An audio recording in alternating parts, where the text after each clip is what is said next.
Hello hello येते हां.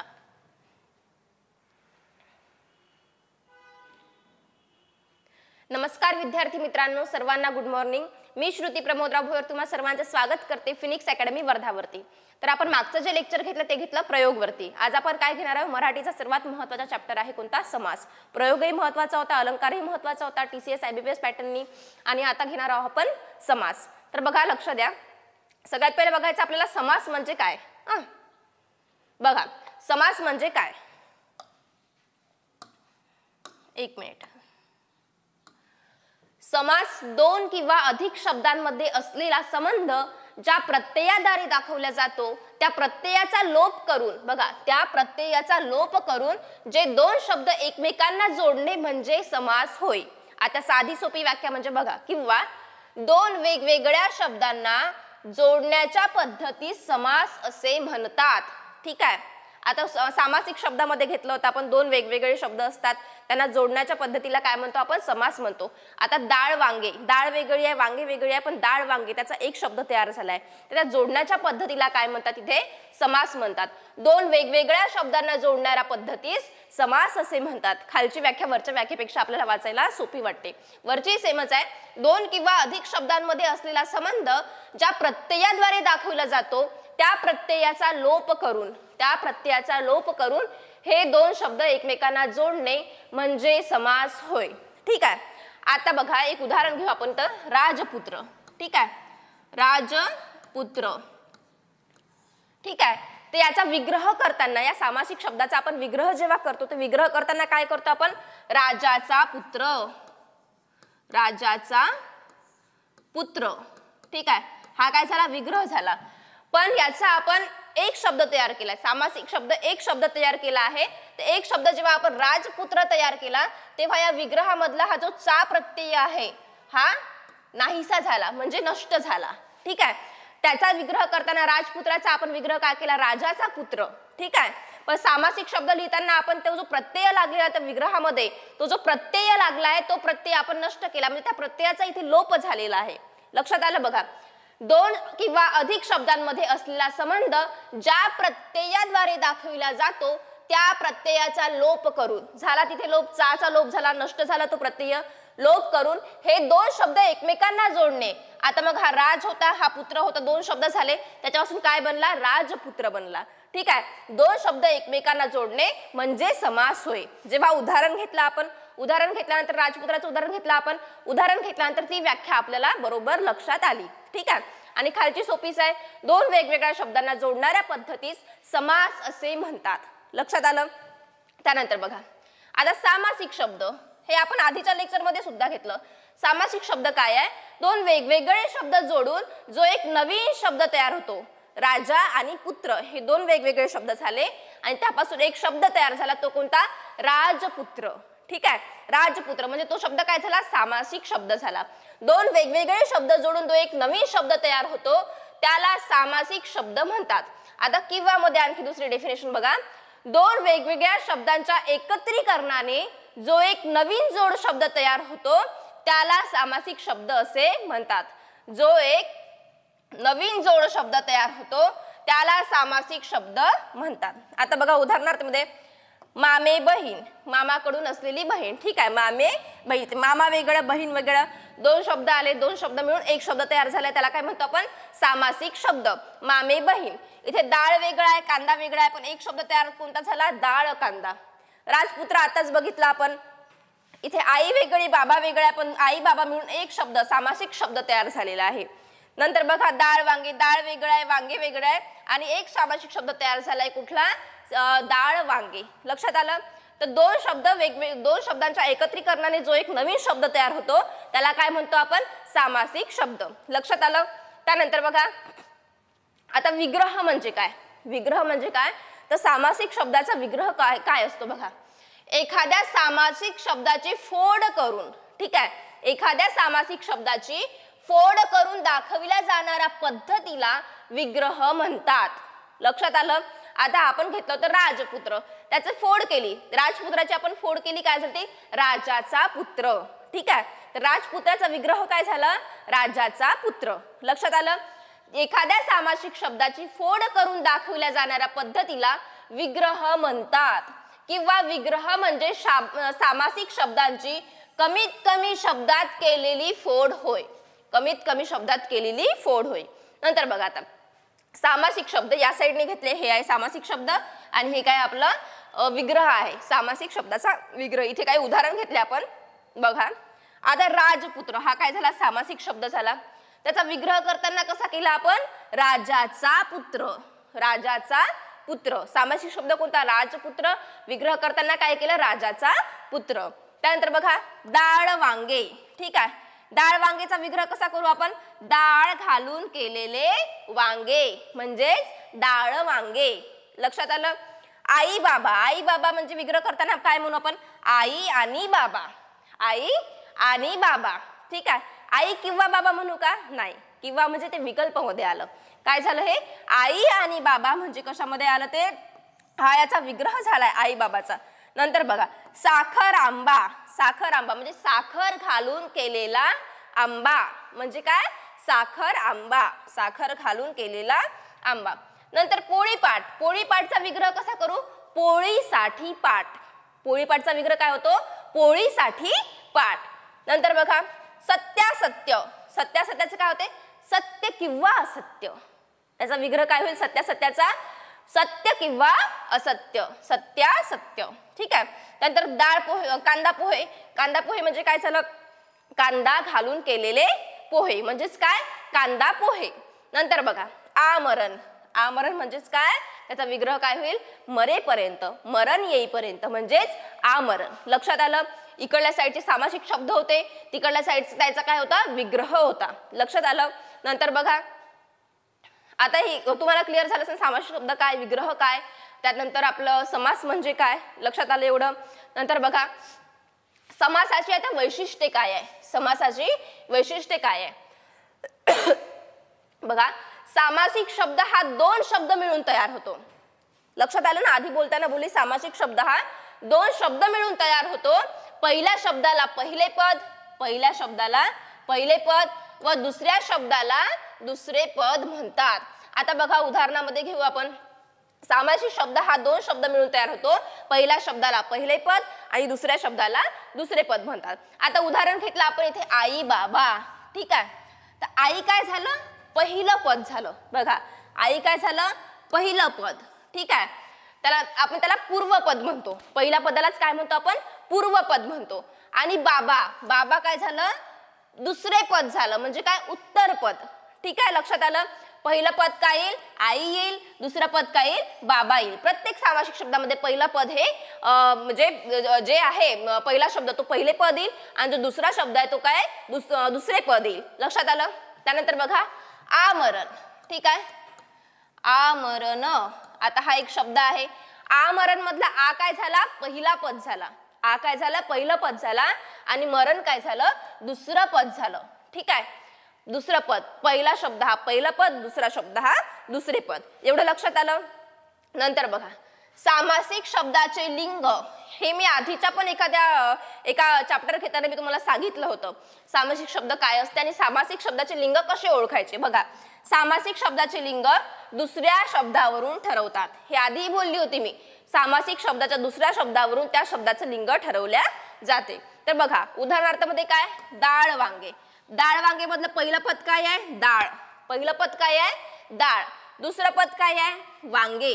तर इथे काय म्हटलंय, सामासिक शब्दाचे लिंग त्या शब्दाच्या दुसऱ्या पदावरून ठरते. दुसरं पद म्हणजे काय, दुसरा शब्द, ठीक आहे. दुसरा शब्द कुठे आहे, इथे वांगे, वांगे, ठीक आहे. तो म्हटलं तर पुल्लिंगी येईल, ती म्हटलं तर स्त्रीलिंगी येईल आणि ते म्हटलं तर नपुंसकलिंगी. लक्षात आलं. वांगे तो वांगे म्हणतो का किंवा ती वांगे म्हणतो का आपण, नाही. ती वांगी म्हणतो पण ती वांगे नाही म्हणत आपण, ठीक आहे. तर काय झालं, तर ते वांगे, ते वांगे. तर लिंग काय होईल त्याचं, नपुंसकलिंगी. लिंग काय होईल, नपुंसकलिंगी, कारण की ते मॅच झालाय. लक्षात आलं. नंतर राधा कृष्ण, ती कृष्णा होते. ती कृष्णा, कृष्णा आता मुलींचंही नाव असते, मुलांचंही नाव असते. तर बघा तो कृष्ण, ठीक आहे. इथं राधा कृष्ण पाहिजे इथे, हे कृष्णा नको. राधा कृष्ण, तर ती कृष्ण म्हणतो का नाही, ते कृष्ण म्हणतो का नाही म्हणत आपण, तर काय झालं, तो कृष्णा. तो कृष्ण म्हणजेच काय झालं, पुलिंगी. त्यानंतर बघा मायबाप, मायबापामधलं दुसरं पद कोणतं आहे, तर बाप आहे. तर बापला आपण ती बाप म्हणतो का नाही, ते बाप म्हणतो का नाही, त्याला काय म्हणतो आपण, तो बाप. तो बाप म्हणजे काय झालं इथे, पुलिंगी. लक्षात आलं. सामासिक शब्दाचं लिंग हे त्याच्या दुसऱ्या शब्दावरून ठरविल्या जाते. नंतर बघा कांदा पोहे, पोहे, ठीक आहे, ती पोहे म्हणतो का नाही, किंवा तो पोहे म्हणतो का, तो पोहा म्हणू शकतो, पण ते म्हणजे हे म्हणू शकतो का आपण, तो पोहे म्हणू शकतो का नाही. तर इथे काय मॅच होते, ते पोहे. ते पोहे, ते आलं तर काय होते, ते नपुसक लिंगी होते. ती आलं तर स्त्रीलिंगी होते, तो आलं तर पुलिंग होते. ठीक आहे. कांदा पोहे, ते पोहे म्हणजे काय झालं, नपुसक लिंगी झालं. लक्षात आलं. त्यानंतर बघा याच्यावर प्रश्न येते, जे सामासिक शब्द आहे त्याचं जर लिंग ओळखायचं असलं तर आपल्याला प्रश्न येतो असा की सामासिक शब्दाचं लिंग ओळखा. आपल्याला माहितीच नसते कसं ओळखायचं. ठीक आहे. तर त्याच्या दुसऱ्या पदावरून म्हणजे दुसऱ्या शब्दावरून त्या शब्दाचं सामासिक शब्दाचं लिंग ओळखल्या जाते. त्यानंतर बघा साखर आंबा, आंबा हे दुसरं पद झालं, तो आंबा. तो आंबा काय झालं, पुलिंगी झालं. डाळ भाजी, तो भाजी म्हणतो का नाही म्हणत, म्हणजे काय झाली तर ती भाजी म्हणजे स्त्रीलिंगी झालं. भाजी पोळी, ती पोळी, तो पोळी म्हणतो का नाही, ते पोळी म्हणतो का नाही, म्हणजे काय झालं भाजी पोळी. पोळी काय झालं, ती पोळी म्हणजेच स्त्रीलिंगी झालं. त्यानंतर बघा इडली सांबार. ठीक आहे. इडली सांबार, आता तो सांबार म्हणतो आपण, ती सांबार म्हणतो का नाही म्हणत, म्हणजे इडली सांबारला काय लागलं, तो लागलं. तो सांबार म्हणजेच कशामध्ये गेलं, पुलिंगी मध्ये गेलं. लक्षात आलं. सामासिक शब्दाचं लिंग कसं ओळखायचं हे लक्षात आलं. पहिल्या शब्दाला आपण पहिले पद म्हणतो, दुसऱ्या शब्दाला आपण दुसरे पद म्हणतो, हे लक्षात आलं. त्यानंतर बघा समासाचे आता प्रकार किती आहे, समासाचे टोटल प्रकार किती आहे. पहिला प्रकार काय आहे, अव्ययी भाव समास. ठीक आहे. अव्ययी भाव समास मध्ये पहिले पद महत्वाचे असते. ठीक आहे. अव्ययी भाव समासामध्ये पहिले पद महत्वाचे असते, म्हणजे इथे पहिले पद आपण इथे काय लिहायचं, पूर्व पद प्रधान. पहिल्या पदलाच काय म्हणते, पूर्व पद प्रधान. पहिले पद महत्वाचे म्हणजेच पूर्व पद प्रधान. बघा हा शब्द येऊ शकतो, पूर्व पद प्रधान, प्रधान. ठीक आहे. आणि इथे दुसरे गौण असते, दुसरे गौण, दुसरे गौण. हे लक्षात ठेवायचं, याच्यावरती प्रश्न येते, चुकी बरोबर वरती प्रश्न येते. लक्षात आलं. बघा आता अव्ययी भाव समासामध्ये पहिले पद महत्वाचे असते. त्याच्यामध्ये आता कोणते कोणते शब्द येते बघा, संस्कृत उपसर्ग साधित. ठीक आहे. संस्कृत उपसर्ग साधित शब्द येतात, फारशी उपसर्ग साधित शब्द येतात, त्यानंतर द्विरक्तीवाले शब्द येतात. द्विरक्तीवाले शब्द म्हणजे पुन्हा पुन्हा डबल डबल आलेले शब्द. लक्षात आलं. त्यानंतर बघा तत्पुरुषी समास. तत्पुरुषी समासामध्ये दुसरे पद महत्वाचे असते, म्हणजे इथे आपण लिहू उत्तर पद प्रधान, उत्तर पद प्रधान. ठीक आहे. यालाच काय म्हणतो आपण, दुसरे पद महत्वाचे, याला काय म्हणतो आपण, उत्तर पद प्रधान. लक्षात आलं. आणि याच्यामध्ये पहिले गौण असते, पहिले पद गौण असते, पहिले गौण. ठीक आहे. याच्यामध्ये आता तत्पुरुषी समासाचे आपल्याला काय बघायचे, प्रकार बघायचे. ठीक आहे. टोटल किती 7 प्रकार आहेत. एक आहे विभक्ती तत्पुरुषी समास, एक आहे अलुक तत्पुरुषी समास, नंतर आहे उपपद तत्पुरुषी समास, कर्मधारय तत्पुरुषी समास, आणि इथे नत्र नाहीये, इथे नन आहे, हा नत्र नाहीये, नन. ठीक आहे. नन तत्पुरुषी समास. त्यानंतर बघा द्विगु तत्पुरुषी समास, त्यानंतर मध्यम पद लोपी समास. हे झाले 2 प्रकार. तिसरा प्रकार आहे द्वंद्व समास. द्वंद्व समासामध्ये दोन्ही पद महत्वाचे असते. द्वंद्व समासामध्ये दोन्ही पद महत्वाचे असते. त्याचे प्रकार किती आहेत, 3. इतरेतर द्वंद्व, वैकल्पिक द्वंद्व आणि समाहार द्वंद्व समास. लक्षात आलं. त्यानंतर चौथा प्रकार आहे बहुर्वी समास. दोन्ही पदावरून तिसराच अर्थ, म्हणजे दोन्ही पद महत्वाचे नाही, तिसराच अर्थ. आता इथे लिहून देते मी, दोन्ही महत्वाचे नाही, 1 मिनिट, महत्वाचे नाही म्हणजेच काय, दोन्ही पदावरून तिसराच अर्थ निघतो, म्हणजेच दोन्ही पद महत्वाचे नाही राहणार. नंतर बघा बहुर्वी समासाचे प्रकार, विभक्ती बहुर्वी समास, नत्र बहुर्वी समास, सहबहुर्वी समास आणि प्रादि बहुर्वी समास. लक्षात आलं. आता हे काय झाले, आपले समासाचे प्रकार झाले. तर आज आपल्याला 4ही प्रकार घेणं पॉसिबल होणार नाही, आपण 2 प्रकार घेऊ. कुठले, पहिले एक घेऊ अव्ययी भाव समास आणि दुसरा घेऊ तत्पुरुषी समास. ठीक आहे. अव्ययीभाव समासामध्ये कोणतं पद महत्वाचं आहे? पहिलं पद म्हणजे पूर्वपद प्रधान आणि दुसरे गौण. आणि अव्ययीभाव समासामध्ये काय बघायचं आहे? अव्ययीभाव समासामध्ये हे 7 प्रकार बघायचे त्याचे.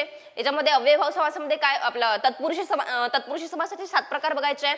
तत्पुरुषी समासामध्ये काय होणार? दुसरे पद महत्वाचे राहील म्हणजे उत्तर पद प्रधान राहील आणि पहिले गौण राहील. तर हे 2 आपल्याला प्रकार आज बघायचे आहे म्हणजे क्लिअर करायचे आहे. आणि दुसऱ्या येणाऱ्या लेक्चर मध्ये आपण जमलं तर उद्या आपण याचे म्हणजे पूर्ण समासच कंप्लीट करून टाकू उद्यापर्यंत. उद्या आपण हे 2 प्रकार घेऊन घेऊ, कोणता?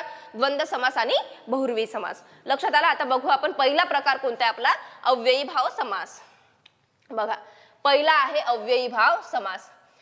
जेव्हा समासातील पहिले पद महत्वाचे असते म्हणजे पूर्वपद प्रधान, ठीक आहे, पूर्वपद प्रधान महत्वाचे असते व या सामासिक शब्दाचा वापर क्रिया विशेषण अव्यय म्हणून होतो. व या सामासिक शब्दाचा वापर काय होतो? क्रिया विशेषण अव्यय म्हणून होतो. अशा समासाला अव्ययीभाव समास असे म्हणतात. आता बघा, लक्षात आली डेफिनेशन? ज्या समासातील पहिले पद महत्वाचे असते म्हणजे पूर्वपद प्रधान असते, या सामासिक शब्दाचा वापर क्रिया विशेषण अव्यय म्हणून होतो. अशा समासाला अव्ययीभाव समास असे म्हणतात. अव्ययीभाव समासात खालील शब्द येतात. आता कोणते कोणते? पहिला कोणता होता आपला? संस्कृत उपसर्ग साधित, नंतर फारशी उपसर्ग साधित आणि विरक्तीवाले शब्द होता. आता बघा, आपण काय बघायचं आपल्याला? संस्कृत उपसर्ग साधित. संस्कृत उपसर्ग साधित म्हणजे आता याच्यामध्ये बघा कोणते उपसर्ग आहेत? तर हे आहे आ, यथा आणि प्रति, हे 3 उपसर्ग आहेत. आ, यथा, प्रति. आ पासून सुरू होणारे शब्द, यथा पासून सुरू होणारे शब्द आणि प्रति पासून सुरू होणारे शब्द कशामध्ये येईल?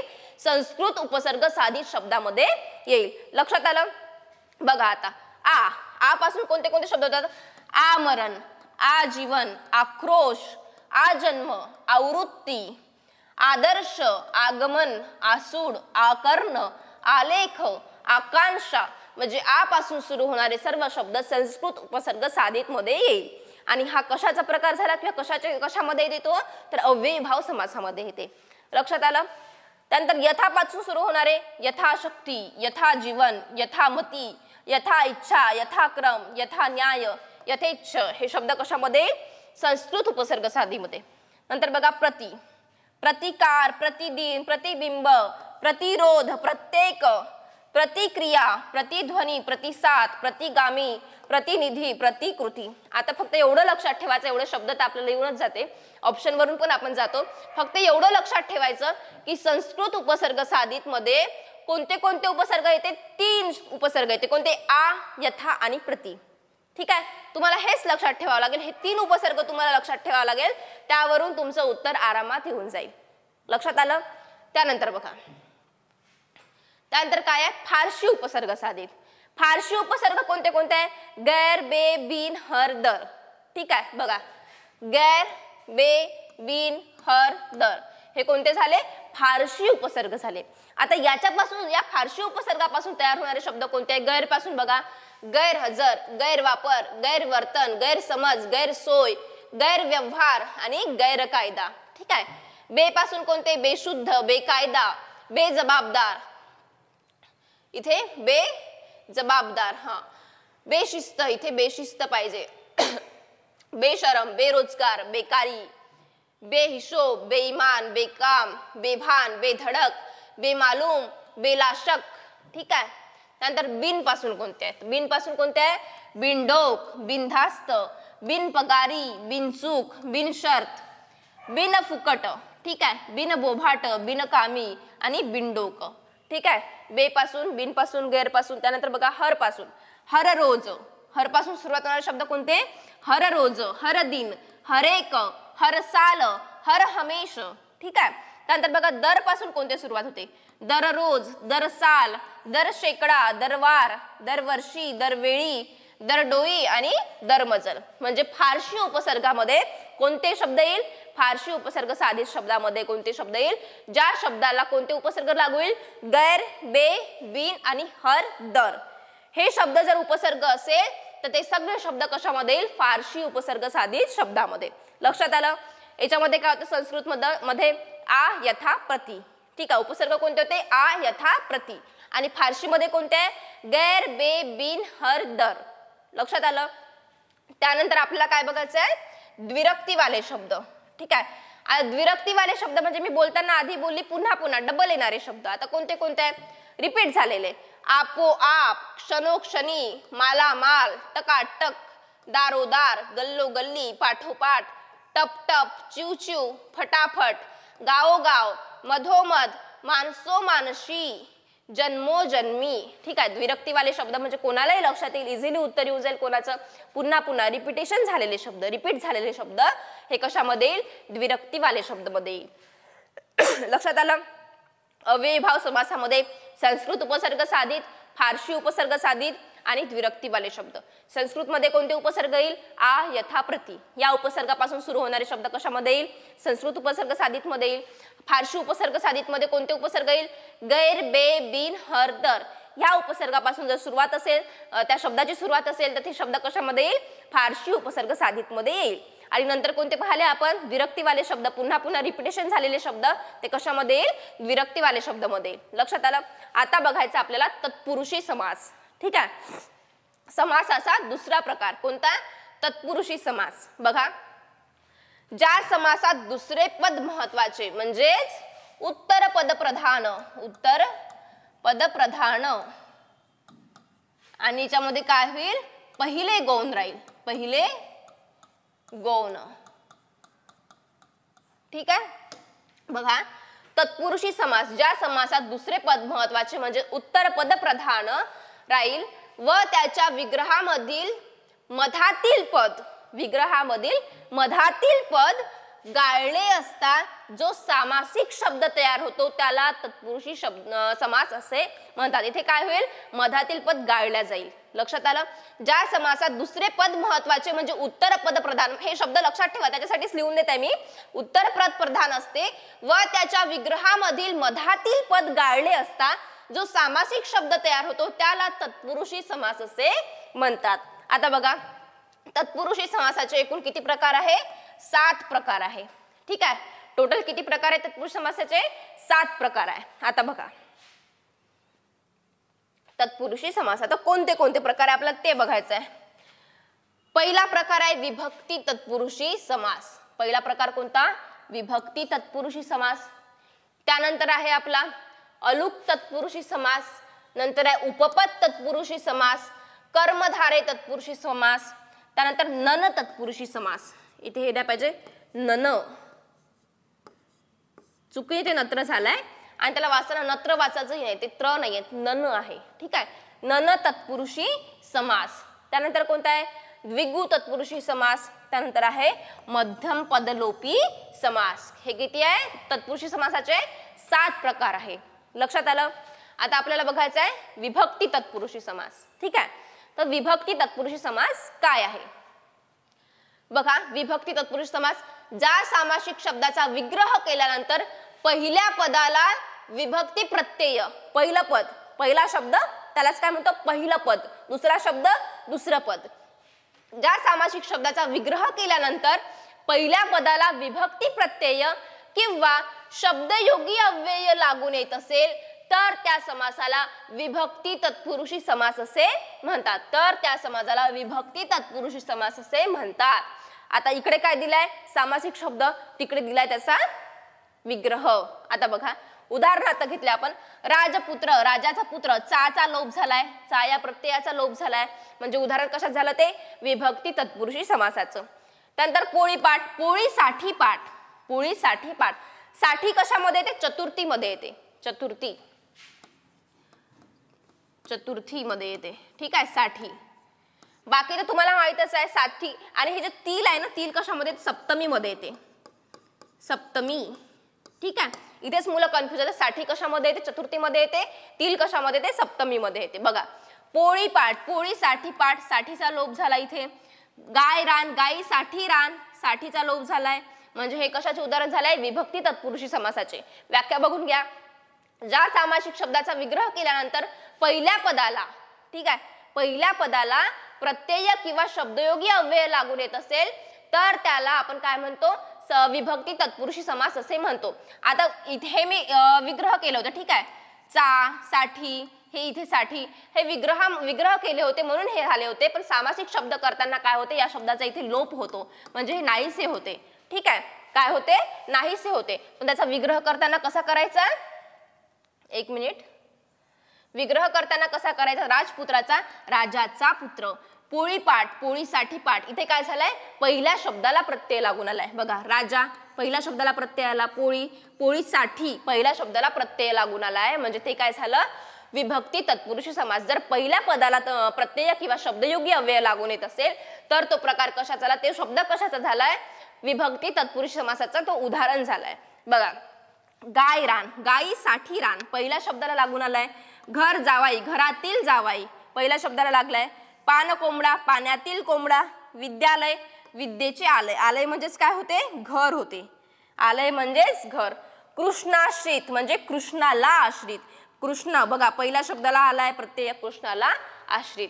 नंतर बघा धर्मवेड, धर्माचे वेड, ठीक आहे. पण इथे काय होते, सामासिक शब्द तयार करताना त्या विग्रहामधील जे प्रत्यय असते किंवा शब्दयोगी अव्यय असते त्याचा लोप होतो, म्हणजे ते नष्ट होते, तेव्हा कुठे सामासिक शब्द तयार होतो. कर्जमुक्त, कर्जातून मुक्त. हुन उनतून कशामध्ये येते, हुन जर हुन उनतून असे जर प्रत्यय येत असेल तर ते पंचमी मध्ये येते, ठीक आहे. पिंपळ पान, पिंपळाचे पान, ठीक आहे. ईश्वर निर्मित, ईश्वराने निर्मित. आमराई, आंब्याची राई, म्हणजे पहिल्या शब्दाला इथे प्रत्यय लागला आहे, म्हणजे काय झालं, ते विभक्ती तत्पुरुषी समास जर पहिल्या शब्दाला प्रत्यय लागला असेल तर. नंतर बघा चिंताग्रस्त, चिंतेने ग्रस्त, इथे पहिल्या शब्दाला ने लागलाय प्रत्यय. सूर्यप्रकाश, सूर्याचा प्रकाश, पहिल्या शब्दालाच चा हा प्रत्यय लागलेला आहे.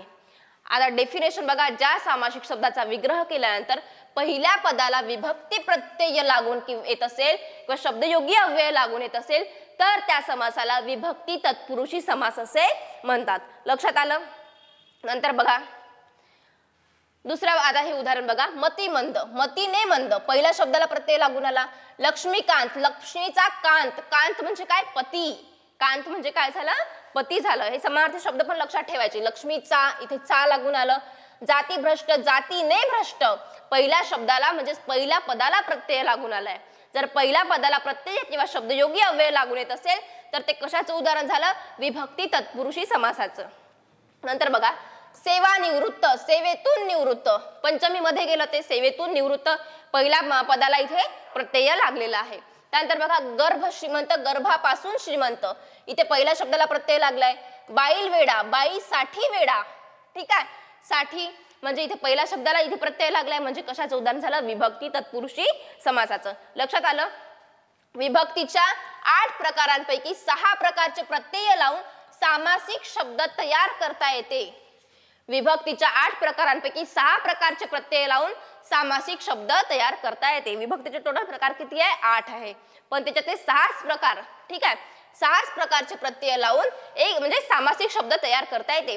त्यामुळे विभक्ती तत्पुरुष समासाचे पुन्हा 6 पोट प्रकार पडतात. 6 पोट प्रकार पडतात. आता ते पोट प्रकार कोणते ते बघायचं आहे. सामासिक शब्दात दुःख प्राप्त, बघा हा सामासिक शब्द घेतलाय. दुःख प्राप्तचा विग्रह करताना काय केलं, दुःखाला प्राप्त, ठीक आहे. दुःख प्राप्तचा विग्रह करताना काय केलं, दुःखाला प्राप्त. ला हा प्रत्यय कोणत्या याच्यामध्ये येते, विभक्तीमध्ये येते, द्वितीयामध्ये येते, सला नाते, ठीक आहे. द्वितीयामध्ये ला हा प्रत्यय येते म्हणजे द्वितीया तत्पुरुष समास झाला. हे आहे पोट प्रकार. हे कशाचे पोट प्रकार आहे, विभक्ती तत्पुरुष समासाचे 6 पोट प्रकार आहे, हे आपल्याला बघायचे आहे. आधी मी बोलताना जे उदाहरण दिलं ते कशामध्ये येईल, त्या प्रत्ययानुसार ते कशामध्ये येईल, कोणत्या विभक्तीमध्ये येईल ते सुद्धा तुम्हाला सांगितलं. तिल, तिल जर येत, आता सप्तमीचे आपण कोणते कोणते प्रत्यय पाहिले शिकताना आधी आपण बघितलं, आय ई त, आ ई त, हे काय असेल, सप्तमीचे प्रत्यय असेल, ठीक आहे. सला नाते चतुर्थीचे असेल, पण आपण कधी साठी चतुर्थीमध्ये ऐकलं होतं का, नाही, पण साठी सुद्धा चतुर्थीमध्ये जाते. आणि तिल जर शेवटी तिल लागून येत असेल तर ते कशामध्ये जाते, सप्तमी मध्ये जाते. बघा ला प्रत्यय लागलाय म्हणजे द्वितीय तत्पुरुष समास मध्ये जाईल, ठीक आहे. आता त्याचंच उदाहरण बघा, कृष्णाश्रित म्हणजे कृष्णाला आश्रित, कृष्णाला आश्रित म्हणजे ते सुद्धा द्वितीयामध्ये गेलं. देशगत, देशाला गत, ठीक आहे, हे सुद्धा कशामध्ये गेलं, द्वितीय तत्पुरुष समास मध्ये गेलं. नंतर बघा भक्तिवश, ठीक आहे, भक्तीने वश, ने लागलाय म्हणजे कशामध्ये जाईल, तृतीयामध्ये जाईल, ने लागलाय, ठीक आहे. नी ए शी, ठीक आहे, हे कशामध्ये येईल, ने शी कशामध्ये येईल, तृतीयामध्ये येईल, तृतीया तत्पुरुष समास मध्ये. आता त्याचेच उदाहरण बघा काय आहे, तोंडपाठ, तोंडाने पाठ, ने प्रत्यय लागलाय तृतीयामध्ये येईल. दर्यार्ध, त्यानंतर गुणहीन, आपण म्हणतो ना गुणानेहीन, गुणहीन, ठीक आहे, हे कशामध्ये येईल? तृतीयामध्ये येईल. त्यानंतर बघा क्रीडांगण, ठीक आहे, क्रीडेसाठी अंगण, साठी लागले आधी बोलताना म्हटले, साठी आलं तर कशामध्ये येईल? चतुर्थीमध्ये येईल. क्रीडेसाठी अंगण म्हणजे चतुर्थी तत्पुरुष समास. गायीसाठी रान, गायरान, पोळीसाठी पाट, म्हणजेच काय झालं इथे? साठी आलं, चतुर्थीमध्ये गेलं. वाट खर्च, वाटेसाठी खर्च म्हणजेच वाट खर्च, हे पण चतुर्थीमध्येच गेलं. ऋणमुक्त, ठीक आहे, आता हा सामासिक शब्द घेतला ऋणमुक्त. ऋणातून मुक्त, हून ऊन तून कशामध्ये जाईल? पंचमी मध्ये जाईल. ऋणातून मुक्त पंचमी मध्ये गेलं म्हणजे पंचमी तत्पुरुष समास. सेवानिवृत्त, सेवेतून निवृत्त, ठीक आहे. गर्भ श्रीमंत, गर्भापासून श्रीमंत, कशामध्ये गेलं? पंचमी मध्ये गेलं. जाती भ्रष्ट, जातीतून भ्रष्ट, कशामध्ये गेलं? पंचमी तत्पुरुषी मध्ये गेलं. त्यानंतर बघा राजपुत्र, राजपुत्र, राजाचा पुत्र, चाची चे कशामध्ये गेलं? षष्टी मध्ये, ठीक आहे, षष्टी विभक्ती होईल चाची चे, तर त्याचा काय होईल? याचा समास काय होईल? षष्टी तत्पुरुषी समास, ठीक आहे. विभक्ती तत्पुरुषी समासाचे 6 पोट प्रकार आपण बघत आहोत. बघा राजाचा पुत्र, चा आलाय म्हणजे कशामध्ये गेलं? षष्टी तत्पुरुषी समासामध्ये गेलं. आता याचे उदाहरण बघा. देवपूजा, देवाची पूजा. राजवाडा, राजाचा वाडा. घोडदौड, घोड्यांची दौड असं म्हणतो. हे कशामध्ये गेले? षष्टी तत्पुरुष समासमध्ये गेलं. त्यानंतर बघा घर जावाई, घरातील जावाई, बोलताना म्हटलं मी आधी तील कशामध्ये येईल? सप्तमीमध्ये येईल, म्हणजे घर जावाई, घरातील जावाई. तील कशामध्ये गेलं? सप्तमी तत्पुरुषी मध्ये गेलं, ठीक आहे.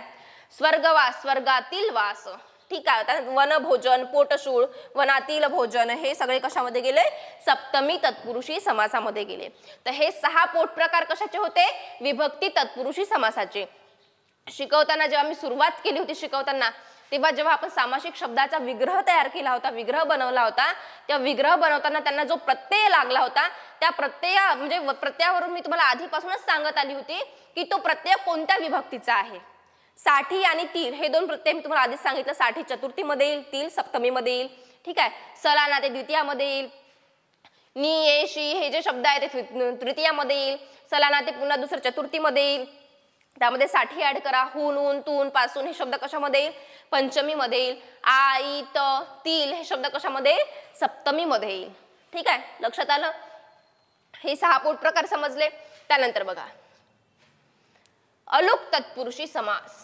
अलुक, अलुक म्हणजे त्याला काय म्हणतो आपण? लोप न पावणारे, ठीक आहे. अलुक म्हणजे लोप न पावणारे. इथे लिहून देते मी, लोप न पावणारे,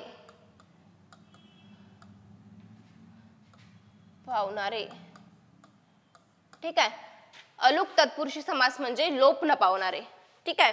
लोप न पावणारे. बघा या समासात संस्कृत मधून जसेच्या तसे आलेले शब्द येतात. असे एकूण 6 शब्द आहेत. यामध्ये मराठीतील केवळ एकच शब्द आहे.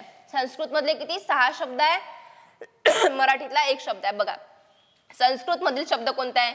युधिष्ठिर, ठीक आहे. हे शब्द आले तर सगळ्यात पहिले कशामध्ये मारून द्यायचे आपण? अलुक तत्पुरुष समासमध्ये. अलुक तत्पुरुष समास म्हणजे काय? लोप न पावणारे म्हणू शकतो आपण. हे लोप न पावणारे आहेत.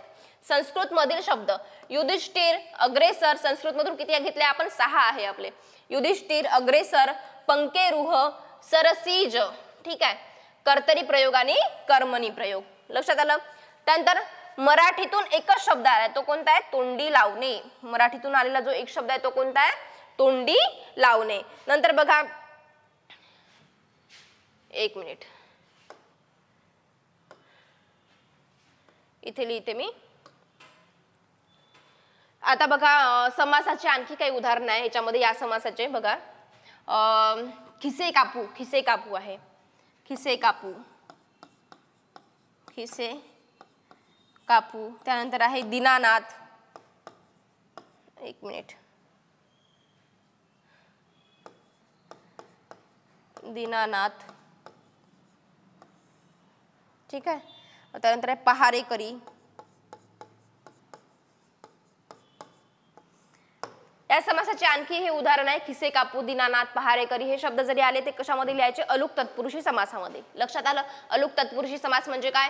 लोप न पावणारे, लोप न पावणारे. या समासात संस्कृत मधून जशीच्या तसे आलेले शब्द येतात. असे एकूण 6 शब्द आहेत. यामध्ये मराठीत केवळ एकच शब्द आहे. संस्कृत मधील शब्द कोणता आहे? युधिष्ठिर, अग्रेसर, पंकेरुह, सरसीज, कर्तरी प्रयोग, कर्मणी प्रयोग.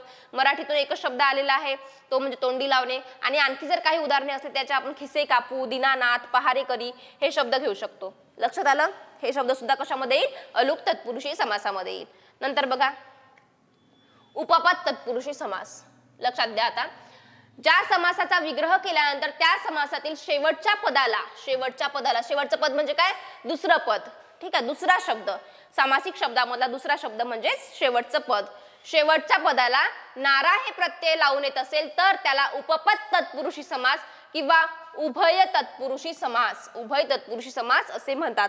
आता एक सामासिक शब्द आहे. सामासिक शब्दाला जर सामासिक शब्दामध्ये दुसऱ्या शब्दाला म्हणजे दुसऱ्या पदाला जर नारा हे प्रत्यय लावून येत असेल, नारा, ठीक आहे, नारा हे प्रत्यय लावून येत असेल तर त्याला उपपद तत्पुरुषी समास किंवा उभय तत्पुरुषी समास असे म्हणतात. लक्षात आलं?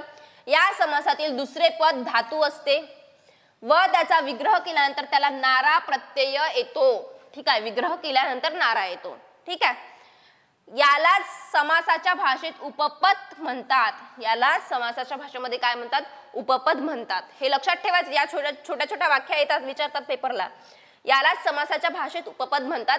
म्हणून या समासाचे नाव उपपद तत्पुरुषी समास असे आहे. बघा आता महत्वाची टिप काय आहे? हा समास ओळखण्यासाठी त्याचा विग्रह केल्यानंतर त्या विग्रहात नारा प्रत्यय असणारा शब्द येतो. नारा प्रत्यय जर आला असेल त्याच्या विग्रहामध्ये, त्या सामासिक शब्दाच्या विग्रहामध्ये जर नारा प्रत्यय येत असेल शेवटच्या शब्दाला तर ते कशामध्ये गेलाय? उपपद तत्पुरुषी समास मध्ये गेलाय. ठीक आहे, आता त्याचे उदाहरण पाहू आपण काय आहे. बघा सामासिक शब्द इकडल्या साईडनी, विग्रह त्या साईडनी दिलाय. बघा अनुज. अनुज म्हणजे काय? मागून जन्मणारा. ठीक आहे, मागून जन्मणारा अनुज. ठीक आहे, याची एक ज वरून आता काय होते? जन्मणारा. करी म्हणजे करणारा. ठीक आहे, कार म्हणजे करणारा. हे जे छोटे छोटे शब्द आहे ना, कसे ओळखायचे ते नंतर घेणारच आपण. बघा अनुज, ज म्हणजे जन्मणारा, मागून जन्मणारा. ठीक आहे, शेष शाही. शाही म्हणजे शाहीची पण एक लक्षात ठेवा, शाही म्हणजे निजणारा येणार आहे. कुठेही येऊ शाही पण निजणाराच येणार आहे. ठीक आहे, तर शेष शाही म्हणजे शेषावर निजणारा. शेवटच्या शब्दाला काय आलाय? नारा प्रत्यय लागलाय. म्हणजे कशामध्ये गेलं ते? कशामध्ये गेलं? उपपद तत्पुरुषी समासामध्ये. वारकरी, वारी करणारा, नारा प्रत्यय आलाय. लेखक, लेखन करणारा, नारा प्रत्यय. ग्रंथकार, ग्रंथ करणारा, शेवटच्या शब्दाला काय आलाय? नारा प्रत्यय आलाय. कृतज्ञ, केलेले उपकार जाणणारा. कृतज्ञ म्हणजे केलेले उपकार जाणणारा आणि कृतज्ञ म्हणजे केलेले उपकार न जाणणारा. ठीक आहे, नारा प्रत्यय आलाय. पहारेकरी, पहारा देणारा. दुसऱ्या शब्दाला काय आला इथे? प्रत्यय. कोणता आलाय? नारा. ठीक आहे, देशस्थ, देशात राहणारा, नारा प्रत्यय आलाय. पंकज, चिखलात जन्मणारा. कोण आहे चिखलात जन्मणारा? कमळ. कमळ चिखलात जन्म घेतो म्हणजे चिखलात जन्मला काय? कमळ, पंकज. वाट सुरू, वाटेवरून चालणारा, नारा प्रत्यय आलाय दुसऱ्या पदाला. मनुज, मनातील जाणणारा, नारा प्रत्यय. मार्गस्थ, मार्गावर राहणारा म्हणजे मार्गस्थ, नारा प्रत्यय आलाय. कशाचं उदाहरण झालंय? उपपद तत्पुरुषी समासाचं. त्यानंतर बघा खग, आकाशात गमन करणारा. कोण असते? पक्षी. पक्षीचे समानार्थी शब्द काय? विहंग. ठीक आहे, द्विज म्हणतो आपण त्याला. खग, आकाशात गमन करणारा, नारा प्रत्यय आलाय. जलद, जल देणारा, नारा. हर्षद, आनंद देणारा, हर्षद. द्विज, मागून जन्मणारा किंवा दुसऱ्यांदा जन्मणारा. ठीक आहे, दुसऱ्यांदा जन्म घेणारे कोण कोण आहे? ब्राह्मण आहे, दात आहे, आपले पक्षी आहे. ठीक आहे, तर कशामध्ये गेलं? द्विज. द्विज. ठीक आहे, द्विज कशामध्ये गेलं? मागून जन्मणारा म्हणजे नारा प्रत्यय आलाय. दुसऱ्यांदा जन्मणारा म्हणजे नारा प्रत्यय आलाय. इथे कशामध्ये गेलं ते? उपपद तत्पुरुषी समासामध्ये गेलंय. आता बघा अग्रज. अग्रज काय? आधी जन्मणारा. अग्रज. अनुज म्हणजे मागून जन्मणारा, अग्रज म्हणजे आधी जन्मणारा. ठीक आहे, नारा प्रत्यय आलाय. आग लाव्या, आग लावणारा, नारा प्रत्यय आलाय. पयोध, पाणी देणारा कोण आहे? ढग. पाणी देणारा ढग. इथे पण नारा प्रत्यय आलाय. गळे कापू, गळे कापणारा, इथे नारा प्रत्यय आलाय. कृतज्ञ, सांगितलं आधी, कृतज्ञ म्हणजे केलेले उपकार जाणणारा. कृतघ्न म्हणजे केलेले उपकार न जाणणारा, न जाणणारा, इथे नारा प्रत्यय आलाय. नंतर बघा शेतकरी, शेती करणारा, नारा प्रत्यय. जर बघा सामासिक शब्दाचा विग्रह करताना जर शेवटचा शब्द जो दुसरा शब्द असते त्याला जर नारा प्रत्यय लागून येत असेल तर कशाचं उदाहरण झालं? उपपद तत्पुरुषी समासाचं. लक्षात आलं? आता बघा हे कसं ओळखायचं? ज म्हणजे कसं ओळखायचं? जला ज करी कार हे कसं ओळखायचं ते बघा. आता बघा महत्वाचे आहे, वरील उदाहरणामध्ये शेवटले पद हे धातू म्हणून आलेले आहे. ठीक आहे, त्याचा विग्रह खालील प्रमाणे करावा. धातू म्हणून आले त्याचा विग्रह खालील प्रमाणे कसा करावा ते बघा. जर शेवटच्या शब्दाला कार येत असेल, ठीक आहे, कार, कार म्हणजे काय? करणारा, कार म्हणजेच करणारा होईल. जर शेवटच्या शब्दाला सरू आलं असेल, ठीक आहे, तर सरू म्हणजे जाणारा, वाट सरू म्हणजे या वाटेवरून जाणारा. ठीक आहे, वाट सरू म्हणजे वाट सरू म्हणजे जाणारा होईल इथे. करी म्हणजेच करणारा, लाव्या म्हणजे लावणारा. ठीक आहे, ते शब्द लक्षात ठेवायचे, तुम्हाला समजून जाते. ज म्हटलं की जन्मणारा येईलच तिथे, स्थ म्हटलं तर राहणारा येणारच आहे. ठीक आहे, स्थ जर आलं शेवटच्या शब्दाला तर राहणारा हा शब्द तिथे येणारच आहे. ज्ञ म्हणजे जाणणारा. ठीक आहे, ज्ञ म्हणजे न जाणणारा. आधी बोलली मी कृतज्ञ, ज्ञ आला तर जाणणारा आणि घ्न कृतघ्न आलं तर न जाणणारा. ठीक आहे, न जाणणारा. त्यानंतर बघा द असलं शेवटी लागून, ठीक आहे, द असलं देणारा होईल विग्रह करताना. सामासिक शब्दाला जर जा लागलेलं असेल तर विग्रह करताना जाणारा होईल. सामासिक शब्दाला शाही लागलं असेल तर विग्रह करताना निजणारा होईल. ठीक आहे, निजणारा. नंतर फिरणारा ग इथे ग येते. ठीक आहे, ग म्हणजेच इथे ग चा काय होईल? फिरणारा किंवा गमन करणारा. जर सामासिक शब्दाला शेवटी ग लागलेलं असेल तर त्याचा विग्रह करताना तिथे काय येईल? फिरणारा किंवा गमन करणारा, जर ग लागलेलं असेल तर. लक्षात आलं? या ट्रिक्स आहे, या लक्षात ठेवायच्या.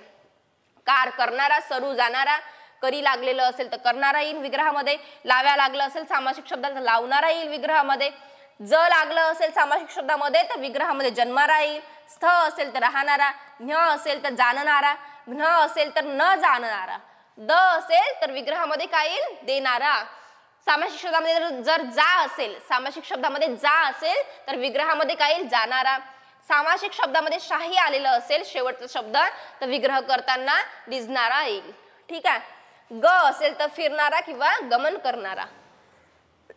ठीक आहे, लक्षात आलं? नंतर बघा उपपद लक्षात आलं ना? जर सामासिक शब्दाला म्हणजे सामासिक शब्दातील शेवटच्या शब्दाला जर नारा हे प्रत्यय लागून येत असेल तर विग्रह करताना तर ते कशामध्ये गेलं? उपपद तत्पुरुषी समासामध्ये गेलं. लक्षात आलं? नंतर बघा नंतरचा प्रकार आहे कर्मधारय समास. ठीक आहे, कर्मधारय समास. ज्या सामासिक शब्दाचा विग्रह केल्यानंतर दोन्ही पदे प्रथमा विभक्तीत येतात. दोन्ही पदे प्रथमा विभक्तीत येतात. प्रथमा विभक्तीमध्ये प्रत्यय असतो का? नाही. ज्या सामासिक शब्दाचा विग्रह केल्यानंतर दोन्ही पदे प्रथमा विभक्तीत येतात त्यांना कर्मधारय तत्पुरुषी समास असे म्हणतात. म्हणजे पहिल्या पदालाही प्रत्यय नसणार आणि दुसऱ्या पदालाही प्रत्यय नसणार त्याचा विग्रह केल्यानंतर. ठीक आहे, नंतर बघा या प्रकारात 4 प्रकारचे शब्द येतात. एक तर आधी विशेषण येईल, नंतर नाम येईल. जो सामासिक शब्द आहे ना तर सामासिक शब्दाने काय होईल? एक तर आधी विशेषण येईल पहिला शब्द, दुसरं पद नाम येईल, किंवा पहिलं पद नाम तर दुसरं पद विशेषण येईल, किंवा पहिलं पद विशेषण येऊ शकते आणि दुसरं पद सुद्धा विशेषण येऊ शकते. ठीक आहे, पहिलं पद नाम येऊ शकते किंवा दुसरं पद पण नाम येऊ शकते. ठीक आहे, एक तर पहिलं पद विशेषण असेल तर दुसरं नाम असेल, पहिलं नाम असेल तर दुसरं विशेषण असेल, किंवा पहिलं विशेषण दुसरं पण विशेषण असेल आणि पहिलं जर नाम असेल तर दुसरं सुद्धा नाम असेल. काही असू शकते या कंडिशन मध्ये. ठीक आहे, महत्वाची नोट बघा. या प्रकारात सामासिक शब्दात येणारे हे विशेषण हे गुण विशेषण असते. जे सामासिक शब्दामध्ये आलेले जे विशेषण असते याच्यामध्ये काय असते? या समासामध्ये काय असते? ते गुण विशेषण असते. म्हणजे बघा या प्रकारात सामासिक शब्दाला येणारे हे विशेषण म्हणजे सामासिक शब्दाला येणारे विशेषण हे गुण विशेषण असते. ठीक आहे, जर संख्या विशेषण असेल तर त्यानंतर ते नाम असेल तर ते द्विगु समासाचे. हे सध्या आपल्याला हे बघायचं नाहीये. बघा ज्या प्रकारात जे बघायचं ते बघा.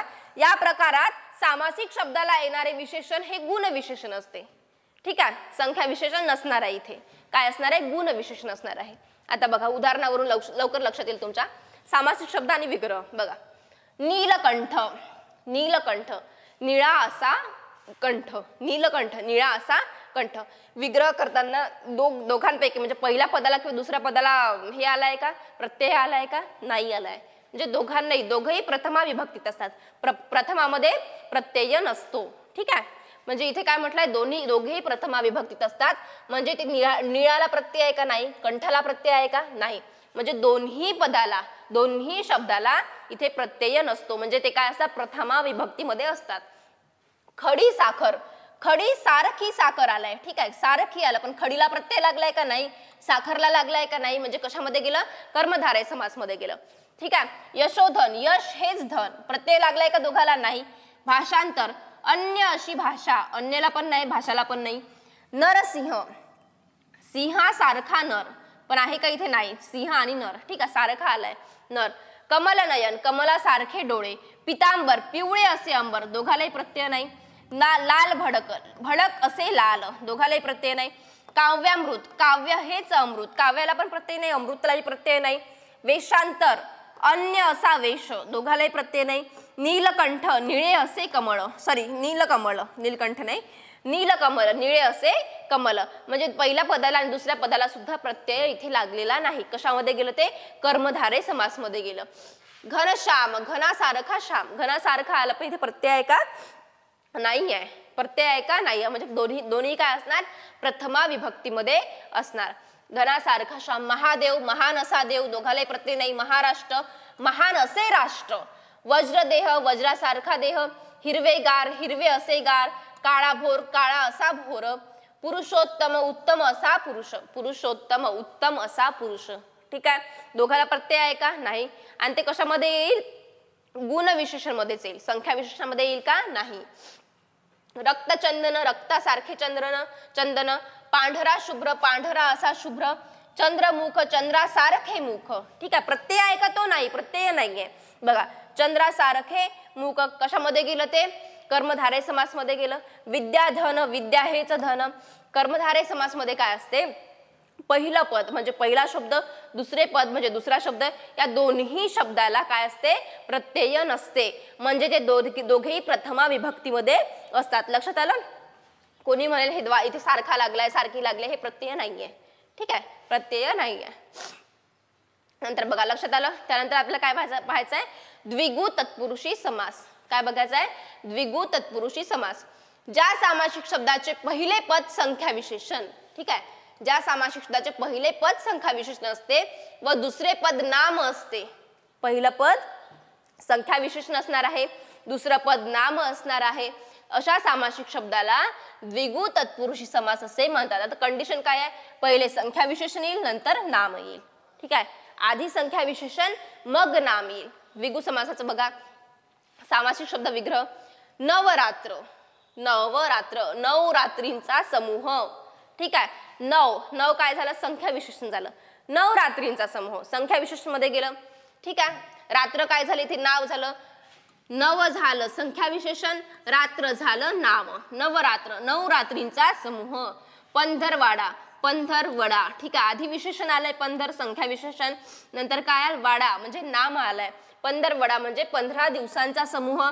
त्रिकोण, 3 कोणांचा समूह, आधी संख्या विशेषण आलंय, नंतर नाम आलंय. दशावतार, 10 अवतारांचा समूह. चतुर्मास, 4 महिन्यांचा समूह. हे बघा, 4, 10, 3, 15, 9, आधी संख्या विशेषण आलंय, नंतर बघा रात्र, दिवस, कोण. ठीक आहे, अवतार, महिना, हे शब्द हे काय झाले, नाम झाले आहे. ठीक आहे, आधी संख्या विशेषण, नंतर नाम. द्विगु समासामध्ये येईल. बघा, 9 ग्रह, 9 ग्रहांचा समूह. पंचधारा, पंचधारांचा समूह.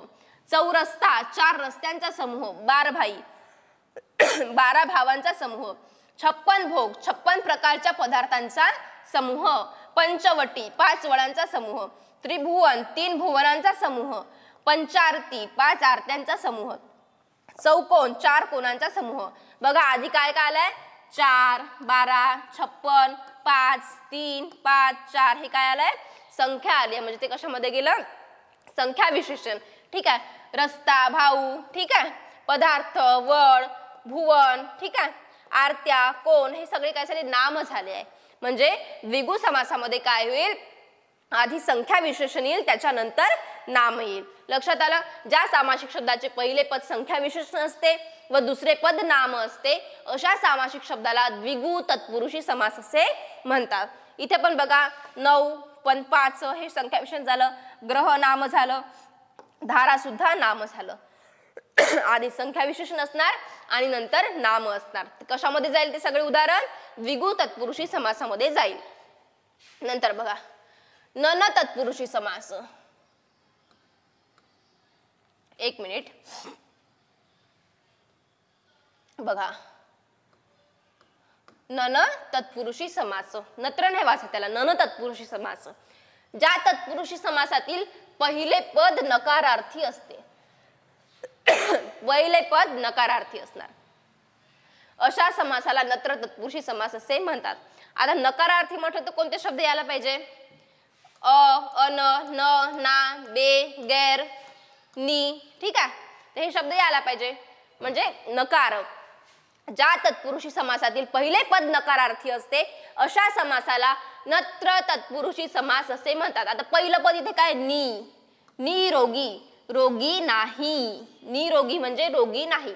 आता इथे न आलं, नी आलाय, तर हे कशामध्ये इथे नकार दर्शवत आहे. नी हा शब्द, जो नी हा इथे शब्द आलाय, पहिलं पद आलंय नी, हे काय इथे नकार दर्शवत आहे. ठीक आहे, रोगी नाही. आणि याचा विग्रह करताना नाही हा शब्द इथे येणारच. विग्रह जेव्हा करू, आता नन तत्पुरुषी समासामधला जो आपण सामासिक शब्द घेतलाय, तर या सामासिक शब्दाचा विग्रह करताना नाही हा शब्द येणारच आहे. बघा पहिल्या सगळ्या उदाहरणामध्ये नाही हा शब्द आलाय. नाही नाही नाही नाही नाही याचा विग्रह करताना नाही हा शब्द येणारच आहे. निरोगी, पहिलंच पद काय आहे? नकार दर्शवत आहे. ठीक आहे, पहिले पद नकारार्थी असते. निरोगी, रोगी नाही. नापास, ना. ठीक आहे, पहिलं पद काय आलाय? नकारार्थी आलाय. बेडर, बे काय आला? नकारार्थी. डर नाही. नापास, पास नाही.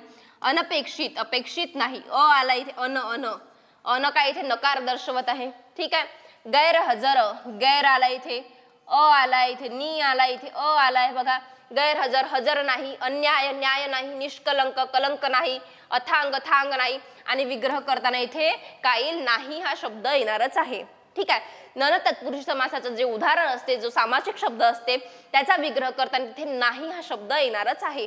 आणि पहिले पद हे काय असते? नकारार्थी असते. इथे गैर आलाय, आलाय, नी आलाय, आलाय. ठीक आहे, नास्तिक, नास्तिक मध्ये ना आलाय म्हणजे आस्तिक नाही. नास्तिक म्हणजे आस्तिक नाही. ठीक आहे, विग्रह करताना इथे नाही आलाय.